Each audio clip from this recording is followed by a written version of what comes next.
राजश्री छत्रपती शाहू महाराज यांच्या जयंतीनिमित्त रबाळे येथे पर्यावरण संवर्धनाचा अनोखा उपक्रम राबवण्यात आला।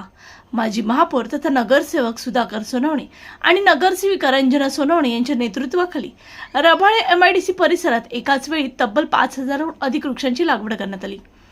एक पेड़ माँ के नाम या संकल्पनेअंतर्गत आयोजित करण्यात आलेल्या या भव्य वृक्षारोपण कार्यक्रमाचे उद्घाटन महाराष्ट्र राज्याचे वनमंत्री गणेश नाईक यांच्या हस्ते करण्यात आले। रबाळे MIDC परिसरात पार पडलेल्या या उपक्रमात एकाच वेळी 5000 हून अधिक वृक्षांची लागवड करण्यात आली। पर्यावरण संवर्धनाचा संदेश देत हरित नवी मुंबईच्या दिशेने महत्त्वाचे पाऊल उचलण्यात आले। या कार्यक्रमाला ऐरोली मतदारसंघाचे माजी आमदार संदीप नाईक, महापौर सुजाता पाटील, माजी महापौर सुधाकर सोनवणे, नगरसेविका रंजना सोनवणे, स्थायी समिती सभापती अशोक पाटील, नवी मुंबई महानगरपालिकेचे अधिकारी, पर्यावरण प्रेमी तसेच मोठ्या संख्येत विद्यार्थी वर्ग आणि नागरिक यावेळी उपस्थित होता। मी भारताचा सुजाण नागरिक शपथ घेतो की मी या भारत मातेला या वसुंधरेला स्वच्छ व सुंदर ठेवण्यासाठी प्रयत्न करेन। या वसुंधरेला या पर्यावरणाला माझ्यापासून कोणतीही हानी होणार नाही याची दक्षता घेईन। मी या देशाला सुजलाम सुफलाम करण्यासाठी कटिबद्ध राहील व माझ्याकडून पर्यावरणाला त्रास होईल असे कोणतेही काम मी करणार नाही। जास्तीत जास्त झाडे लावून या देशाला या वसुंधरेला स्वच्छ सुंदर हरित आणि प्रदूषण मुक्त करण्यासाठी प्रयत्न करेन।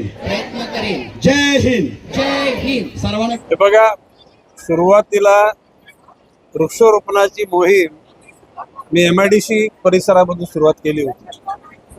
दुसऱ्या टप्प्यामध्ये संदीप नाईकांच्या नेतृत्वाखाली ग्रीन होप या त्यांच्या संघटनेनं वृक्षारोपणाची, त्याच कालखंडात सुधाकरजी सोनवणे यांनी या ऐरोली परिसरातील हा जो डोंगर आहे त्या डोंगरामध्ये वृक्षारोपण करण्याची सातत्याने मोहीम राबवली आणि हजारो झाडे त्या ठिकाणी लावली आणि जगवली।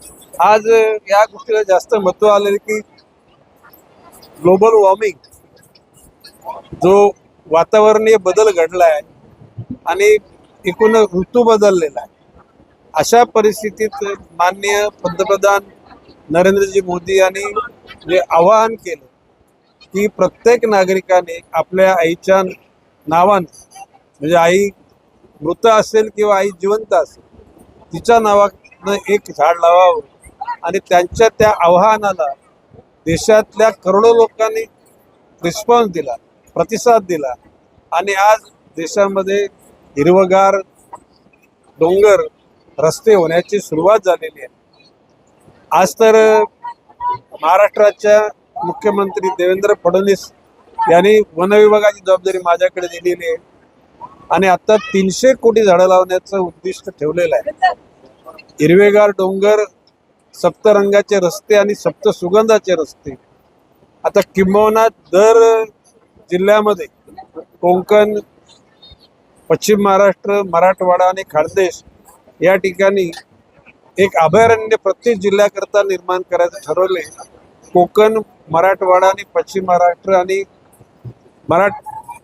खानदेश या ठिकाणी बिपट सफारी त्या ठिकाणी असेल आणि विदर्भामध्ये प्रत्येक जिल्ह्याकरता व्याघ्र सफारी असेल। एकूण त्याकरता झाडं पण फार मोठ्या प्रमाणात लागली जातील आणि निश्चितपणे नरेंद्र मोदीजींना जो ढासळलेला समतोल आहे वसुंधरेचा, म्हणजे पृथ्वीचा, तो समतोल नीट करण्याकरता करोडोच्या संख्येने झाडं लावण्याची गरज आहे आणि ती निश्चितपणे लागली जातील आणि भविष्य काळामध्ये सुजलाम सुफलाम मलयज शीतलाम सस्यश्यामलम मातरम वंदे मातरम असं आपण आपल्या भूमीचं वर्णन केलं, तशी भूमी पुन्हा तयार होईल। या ठिकाणी शक्तीपीठाचं शक्तीपीठ म्हणतात तिथे पश्चिम महाराष्ट्रातल्या असंख्य लोकांनी आज आंदोलन केलं। 23,000 एकर जमीन त्या शक्तीपीठासाठी जाते। आणि त्या ठिकाणी झाडं सुद्धा जात आहेत. तर त्यांचं मत आहे की वनमंत्री गणेशभाई सावंतांनी याकडे लक्ष दिलं तर जमीन पण आमची वाचेल आणि वृक्ष सुद्धा वाचतील.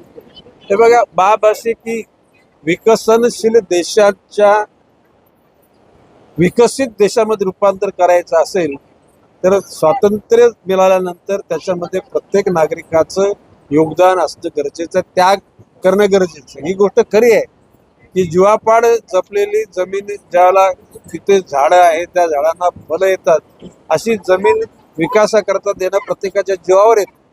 परंतु राज्याचा आणि देशाचा विकास करायचा असेल, सर्वच ठिकाणी सांस्कृतिक भूमिका जतन करायची असेल, व्यापार उदीम या पद्धतीनं जर करायचं असेल तर काही लोकांना त्याग करावा लागेल. मी त्या लोकांच्या दुःखाशी सहभागी आहे, त्यांच्या भावनाशी सहभागी आहे. निश्चितपणे जी झाडं जाणार आहे त्याच्या 10 पटीने झाडं लावण्याचा निश्चितपणे इरादा आहे. झाडं लावू आणि हे जे कोण ज्यांच्या जमिनीतून अशा प्रकारची रस्ते जातात त्या लोकांचं सुद्धा योग्य पद्धतीनं पुनर्वसन होईल याची दक्षता शासन घेईलच.